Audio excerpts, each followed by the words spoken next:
My task for the assignment was to be the coordinator and to code for ARM. One of the things I learned was a little bit about PAWTY and IP addresses. I also learned how to declare and load memory based on its size and sign. I also learned how to access and manipulate the status flags. I can use this information in a future assignment because I'll have a deeper understanding of ARM operands and memory types. And I can also use this in future classes that require ARM and Linux.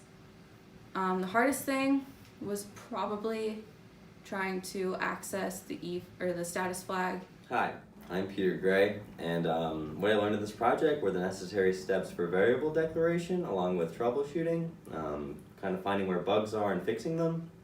I also found that the most troubling part of the code, or part of the project, it's really hard to find where errors are and fix them in a timely manner. And I can use the myriad of skills I've learned in this project in anything from robotics to small consumer grade applications.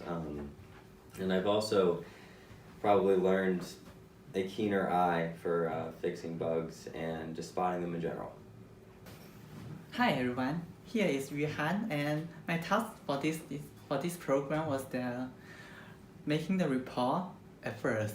After a week, we have found that this project is more difficult than we thought, so that's why nearly all of our team members have two or more tasks. So I participate in both ARM programming and parallel programming. So what about the most challenging part in here? Before I told this, I should say about a question in the midterm exam. That is to write an ARM program to x86. And it was that question that told me that declare a word in ARM is not an unsigned word, it's a signed word, and we cannot declare a signed word. So that's how the most challenging part comes. How to declare an unsigned word? We searched for Google and it just told me how to declare it on C.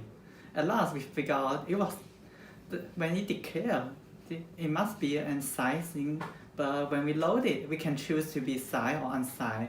When you use load SB or load SW, there is a signed word.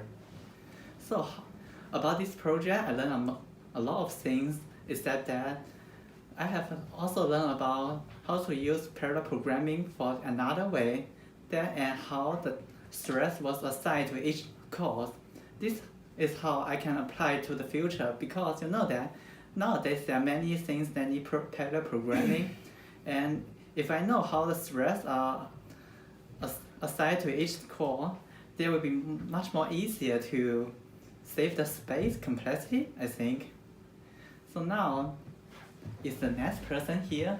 Hi, my name is Aldrich Tamajong, and I was one of the group members assigned to the parallel programming task for this assignment. In this assignment, I learned how important parallel programming was in terms to sequential programming in terms of completion time, and I also learned how all the cores of the Raspberry Pi work in tandem to complete a certain task. I've learned from this project that how important the multi-core processors are, and what I've learned from this lab will help me to complete future labs in regards to parallel programming, since I know how parallel programming works now a bit more than I did before. And it will also help me for the future in terms of work in my workplace, considering how important parallel programming is for modern computer architecture.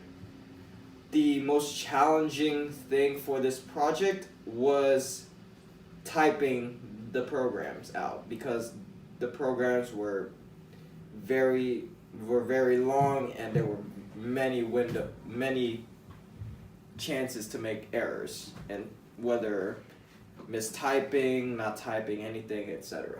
Hi, my name is Walter Say, and my part was to help in the parallel programming portion of the assignment. There are two different models to parallel programming. There's a thread model and the shared memory model. And I learned how to write a program using parallel programming to implement all the cores to finish a task.